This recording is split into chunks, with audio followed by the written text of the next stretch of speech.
Welcome into Seahawks Today. I am your host, Will Ortner, and we need to go through a full and extensive preview of this Seahawks versus the Houston Texans matchup for Week 7 in the NFL. And the most important question that is on everyone's mind, can the Seattle Seahawks finally win at home? Right now on the year, you have 2 losses, one to the Tampa Bay Buccaneers and one to the San Francisco 49ers to start the year. You beat the tar out of the Saints. Can you be 500 at home and go into the bye week feeling pretty good about yourself?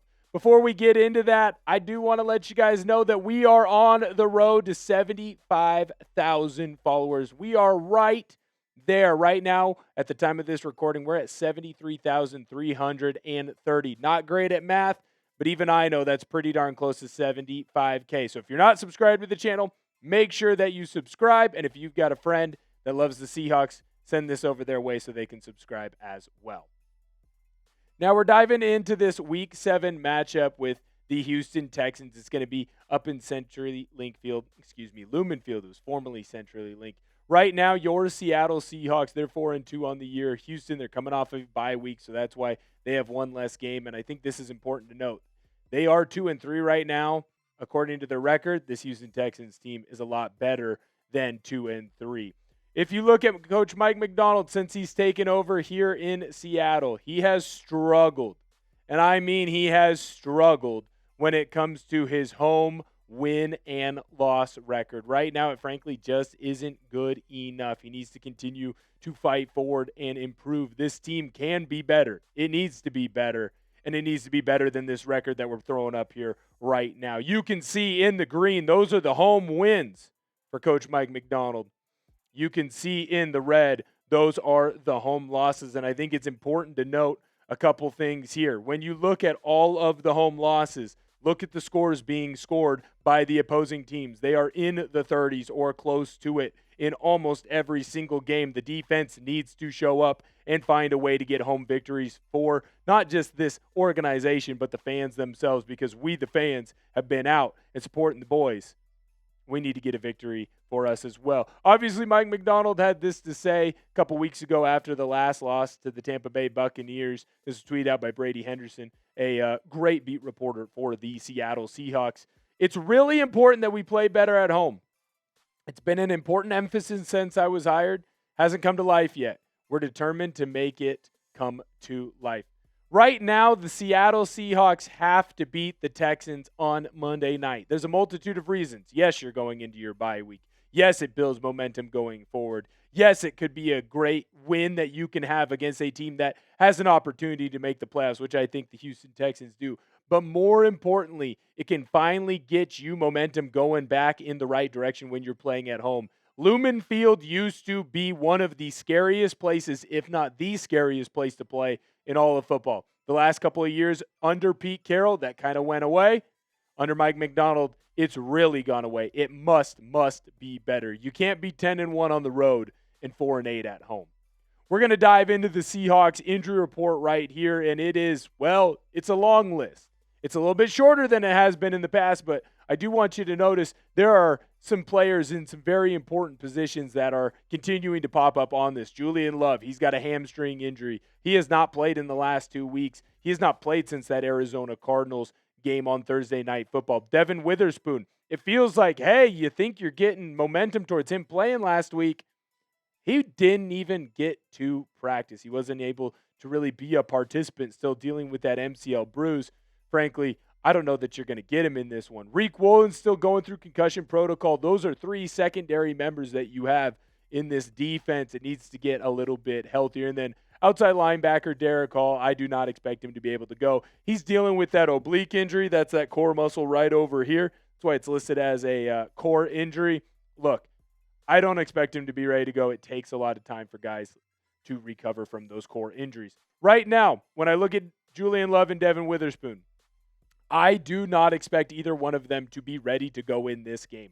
I have continued to come up and say, I think they're going to play. I think they're going to be ready. And there's been egg on my face. So it's a little bit of a reverse jinx. But at the same time, at this point, why rush them back for a Monday Night Football game when you're going to have a bye week? Give them the extra rest that they need. I'd rather have them ready to go for weeks 9 on until you get into the postseason than have them playing a Monday night and continue to deal with nagging injuries the rest of the way. Mike McDonald did have this to say at his press conference this week when it comes to Devon Witherspoon. He is hopeful, but you could tell on his face when he was talking about Devon Witherspoon being able to come out and play in this game that he thought he was going to be ready maybe a little bit earlier. It's just not a perfect science. Sometimes when you have a weird injury, especially to your knees, to those lower extremities, you'll go and do certain things, and it just flares up. It makes things worse, especially when you're dealing with a ligament bruise like Witherspoon is dealing with. Sometimes it just takes a little bit longer than you'd want. Now, when it comes to Riq Woolen, I do expect him to be back and playing corner for you. This is gigantic because you're going to get one of your starting corners back on the field. You're not going to be having to call Shaq Griffin up from the practice squad so that he can start at an outside cornerback position for you. You're not going to have to rely on Nehemiah Pritchett. You can actually go to a player who, frankly, has a lot of starts under his belt and is ready to go in this one. I think Riq Woolen will be ready to go. I thought he was going to be able to play last week. So I would fully expect him to be a full participant in practice this week, and I would expect him to play. We might finally get to see a slightly healthier version of this secondary. If Riq Woolen's able to go and he's able to play in this game, you are going to get to see 2 of your 3 starting corners, right? Now, Derion Kendrick has been playing really well in that nickel spot, so you're not going to be completely without a couple of backups, right? Don't be shocked if you do see Nehemiah Pritchett get a little bit of run. Don't be shocked if you do see maybe they do call up Shaq Griffin again, use him as a backup cornerback for you. But when you look at your starting corners going into the year on your depth chart, Josh Jobe has been good to go. He's been out there running around. You are also going to get Riq Woolen back, I believe, in this one. So you, at worst case, are going to be 2 out of 3 in that cornerback room. I want you to be honest right now. What is your confidence level in the Seahawks secondary? They've been really beat up. So as is, not the full 100% healthy crew, as is, how confident are you in the Seattle Seahawks corners and safety position rooms? Right now, frankly, I would say I'm 6 out of 12. I'm kind of right there in the middle. I trust them to make some plays. I trust them to make some mistakes. And you're going to really lean on your front 7 to continue to get after C.J. Stroud and get after the rushing attack of the Houston Texans if you want to win this ball game. Now, I want to go into some of the matchups that we need to watch out for in this game. But before I do that, I want to make sure that I tell you about the proud sponsor of today's video, and that, of course, is Prize Picks. You and I make decisions on every day, but on Prize Picks, being right can get you paid. Don't miss any of the excitement this season on Prize Picks, where it's good to be right.